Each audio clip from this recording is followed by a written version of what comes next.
شهر ما خوزستان دسفول، خیلی خوش اومدید. ما لوکیشنی که الان هستیم در مقابل پل قدیم دسفول، یکی از قدیمی ترین پل‌های خشتی جهان هستیم و همراه با آسیاب‌های آبی که از قدیم در زمان ساسانیان استفاده می‌شده. و زمانی که ما با هم صحبت می‌کردیم من در یک شرکتی داشتم کار می‌کردم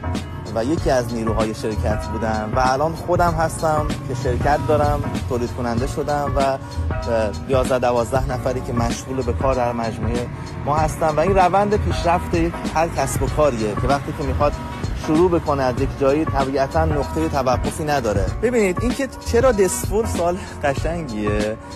واقعا چرا اصلا تولیدات و تولید کننده ها علاقه‌مندن تو شهرهای خودشون تولید کنن. ببینید آدم توی تولید نیاز به آرامش داره، نیاز به این داره که وقتی که حجمی از کارها رو توی تولید انجام میده و تو هر پوزیشنی باید این کارو انجام بده. یه موقع اون تولید کننده باید بره کف سوله رو تمیز کنه، یه موقع است باید بره پیچی رو صفر کنه، یه موقع است باید دستگاهی رو ران کنه، یه موقع است دستای گریسی باید بیاد بیرون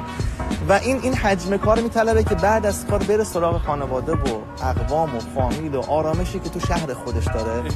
من دسفولی بلد نیستم حرف بزنم ولی حالا من اینکه گویشش رو شما بدونید به چه صورت هست، خیلی خوشحال بودم که نمایشگاه دسفول ان شاءالله کلتو شرکت کنه و خوشحال بودم که کلتو نزدیک بینم.